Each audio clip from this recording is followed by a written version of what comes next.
Magandang araw po sa lahat. Ngayon po ako ay magagawa ng isang dessert sa mga kananay ko po dyan. Sigurado po ito ay magugustuhan ng inyong pamilya. At yung mga nasa bahay lang po, pwede nyo po itong gawing negosyo dahil sunod-sunod po ang okasyon ngayon. Bagay na bagay po itong ating gagawin. Share ko po sa inyo ay ang simpleng paggawa ng ice cream. At ang flavor po nito ay Rocky Road. Pag-try nyo po ito na isang beses, sigurado uulit-ulitin nyo po, lalo na po kung may okasyon. At pag birthday po ng mga anak nyo, ay bagay na bagay po ito. Kaysa umorder po kayo o bumili ng ilang litrong ice cream, pwedeng kayo na po yung gumawa. Kasi mas madami pa po yung inyong magagawa. Pero bago po ang lahat, ako po ay muling nagpapasalamat sa aking mga taga-subaybay. Maraming pong salamat sa inyo. Taos puso po ako nagpapasalamat. At sana po kayo ay madagdagan pa. At muli po ako ay nag-iimbita sa inyong lahat na bisitahin po ang aking YouTube channel, Tipid Tips at iba pa. At marami pa po kayo doong video na makikita at magkakaroon po kayo ng idea na pwede palang magnegosyo kahit nasa bahay lang. Kaya kung di pa po kayo nakaka-subscribe, pindutin nyo na po yan at pindutin nyo din po yung bell upang ma-notify po kayo sa mga susunod ko pang mga video. Syempre, pwede po kayong mag-like at pwede din po kayong mag-share upang yung mga kananin nyo po, yung mga katrabaho nyo, makita po nila at magkaroon sila ng idea na pwede palang magnegosyo kahit nasa bahay lang. Kaya kung interesado po kayo sa video ito, sabahan nyo po ako at sabayan ako sa aking paggagawa ng ice cream.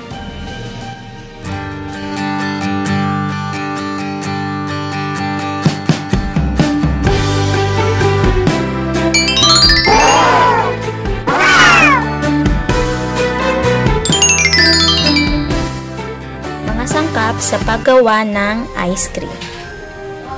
Dalawang 250 ml all-purpose cream, pinalamig ko na sa chiller. Isang 300 gram na condense.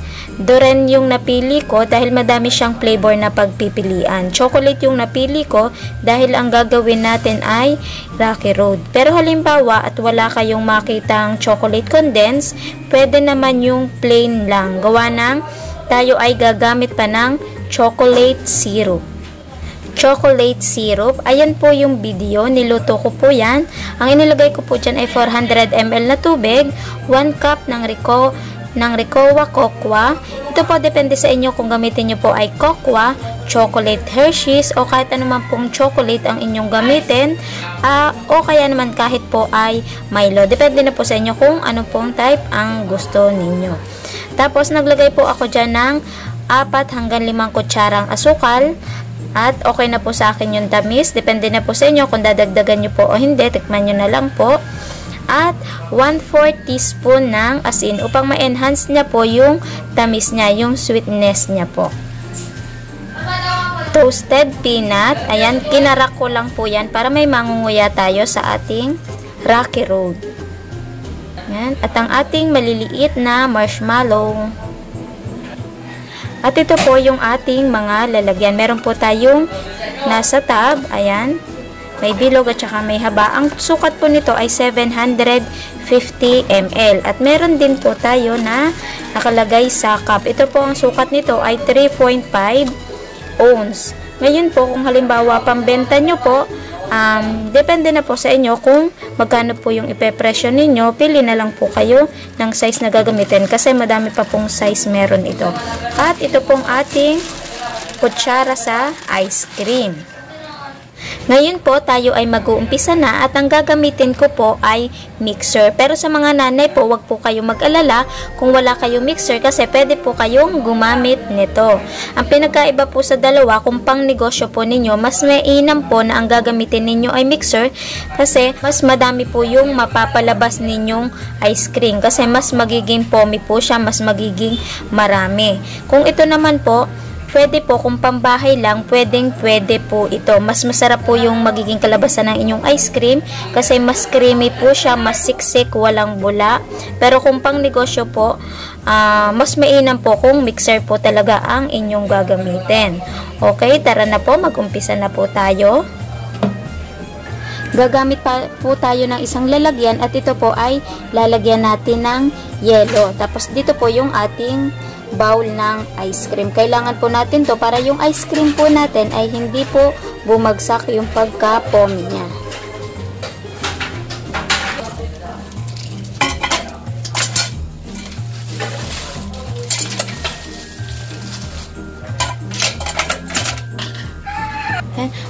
Ito po, nalagyan na po natin ng yelo. Tapos, ay kailangan po yan ay may asin. Para yung lamig niya po, mas tumagal po yung lamig niya. Kaya, kailangan po talaga ng ice cream. Kaya lang, ingatan nyo lang po kasi baka po masyutan yung ating lalagyan. Baka po umalat ang ating ice cream. Ilalagay na po natin yung ating Nestle cream.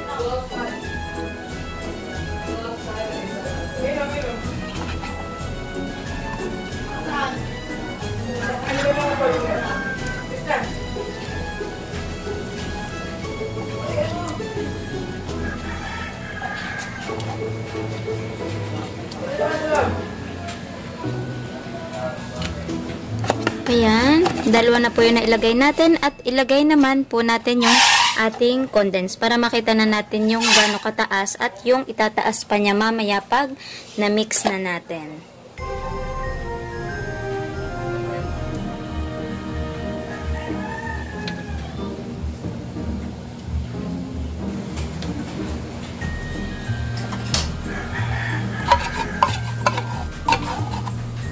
At yung ating chocolate syrup. Pero hindi natin siya ilalahat. Kalahati muna.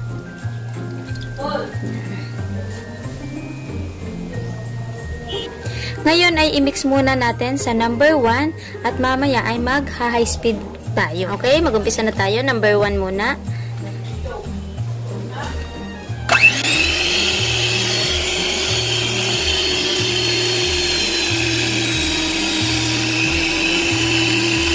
Ikutin muna para magdagdag natin sa mix. Yan, halos ang na po yung nagamit natin nalagyan. Kasi ito po yung available natin malaki-laki. Pero mas maganda po dito kung medyo pabuka po yung ibabaw. Yan, pag okay na po yan, pwede nyo na po i-high speed. Medyo matagal lang po kasi 10 to 15 minimix po natin siya ng ganito lang, ng high speed.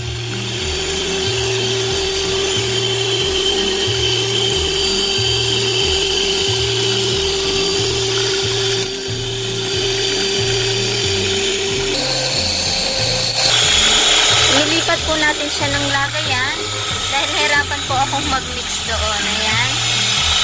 Mix lang po natin siya. Balik po tayo ulit mamaya. Tapos po ay ilagay na natin yung ating peanut.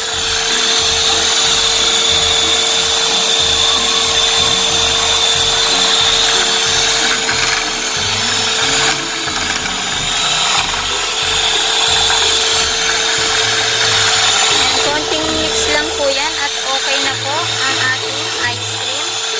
Tapos po yan, ilagay na po natin ang ating marshmallow.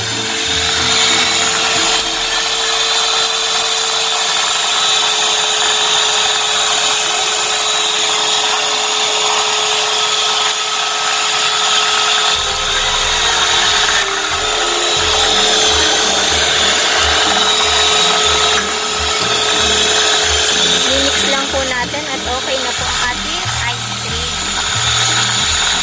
Okay, ngayon po tayo ay tapos nang mag-mixer. Tayo naman ay maglalagay sa ating lagayan. Itutungo lang po natin.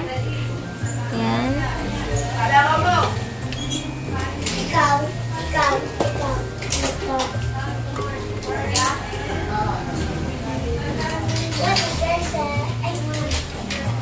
O, sino mo? Mamaya, Ngayon po tayo ay nalagyan na natin lahat. At ito po ay optional lamang kung gusto nyo pong lagyan. Ito po mga tira ko pa dati nung ako ay naggawa. So, lalagyan po natin siya. Tapos, ay pwede nyo din po siyang lagyan ng ating chocolate syrup. Ito po yung natira natin kanina na hindi naubos. Pwede din natin po siyang ilagay sa ibabaw. Design. Yan. Saka pang pasarap. Mix natin.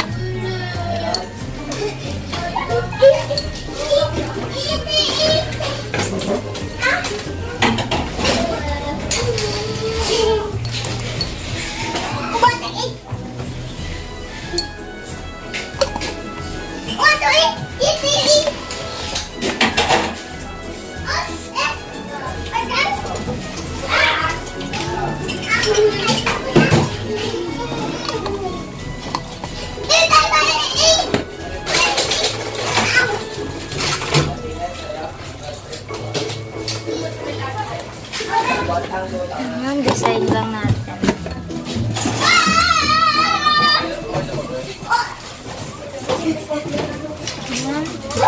Okay na po at ilalagay naman po natin siya sa ref. Tayo ay nakadalawang tab na ganito at naka 12 pieces na maliliit. Ilagay lang po natin sa ref at babalik na po tayo ulit mamaya pag matigas na po yung ating ice cream. May matigas na po tayo ngayong ice cream at titikman na po natin. Ayan, ibaba lang po natin. Yan, ito po yan. Charan! Ang ating Rocky Road. Yan, ito po natin. Matigas na siya. Matigas. Yan, ganun na lang. Sobrang tigas.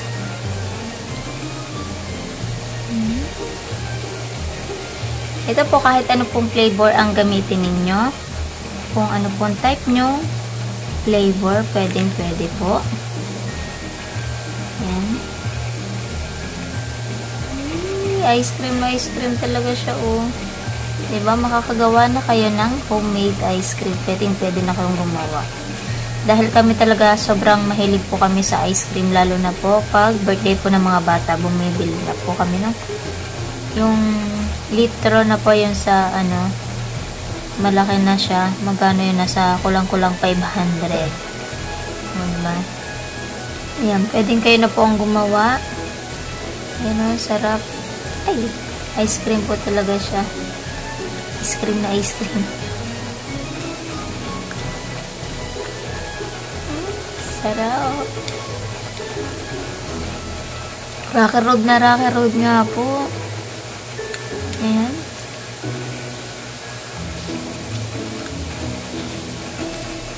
Ayan yung ating marshmallow.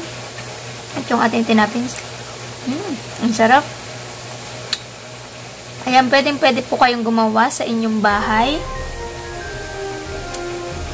Ayan. Yung pwede pong gumamit, katulad po ng sinabi ko kanina, pwede po kayong gumamit ng mixer at pwede po kayong gumamit nung pang-whip. Sa wala pong mga mixer. Yan. Pero kung pambahay lang po, pero kung pambenta po, kailangan po talagang gumamit kayo ng mixer. Para mas madami po yung kalalabasan, mas tutubo po kayo. Pag pang-whip lang po, hindi po kayo tutubo. Pambahay pwede po. Ayun, nasarap po. Sarap. Ayan. Ito pong kutsara, nabili ko lang po, mura lang po to. Ang 1/4 po ay 30 pesos. Madami na po. Ayan. Dito po, madami pa po akong nabawas. Ayan. At yan. Magkokosting na po tayo. Pero parang gusto ko pa itong ubusin. Nakakabitin. Ayan. Ayan, hindi po ako mapapahiya sa inyo sa lasa dito talaga kasi talaga pong masarap. Kung ayaw nyo po nito, kahit Milo pa lang po, makakagawa na po kayo ng ice cream. Yan o. Ice cream na ice cream. Yan, pinong-pino siya.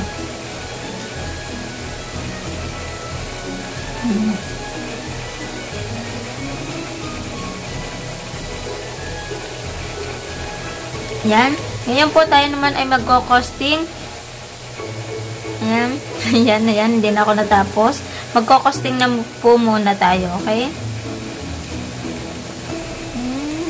Sarap. Ngayon naman tayo ay magkokosting ng ating puhunan, ang ating mga nagamit. dalawang all-purpose cream, 110, at ang ating evap ay 34 pesos, ang ating marshmallow ay 5 pesos, at ang ating Ricoa Cocoa ay 45 pesos. At yung ating mga toppings na ginamit ay 10 pesos. Ngayon, ang total niya po lahat ay 219. Ngayon po, ang ating mga nagawa ay dalawang tab na malaki, 750 ml, 25 ounce, at pwede po natin siyang ibenta ng 120 to 140. Hindi naman po kayo mapapahiya sa lasa kasi sigurado po talagang masarap at Rocky Road po, hindi po siya plain na ice cream lamang. Kaya tayo po ay bebenta dun sa dalawang tab ng malaki na 240 pesos. Dun sa maliit tayo naman ay nakalabing dalawa, pwede po siyang ibenta ng 20 pesos. Dahil hindi naman po siya plain na ice cream lamang, may flavor pa at masarap po ulit. Ayun po, tayo po ay bebenta doon ng tosin na lang po natin sa 20 pesos. Kaya po tayo ay bebenta ng 240 pesos. Kaya ang total po lahat ng ating mapapagbilhan ay 480 pesos. At i-minus po natin yung ating puhunan na 219. Kaya tayo po ay tutubo ng 261. Yan, maganda po din ang kitaan sa ice cream. At sigurado pong masarap. Sundan nyo lang po yung ating mga ingredients at saka procedure at siguradong makakamit nyo po yung masarap na ice cream. Yan, nasa na yung ice cream ko. Titikman na ulit natin ito. Naubos ko na yung isa, so padalawa ko na po ito. Yan, ibang ano naman po nasa ibabaw.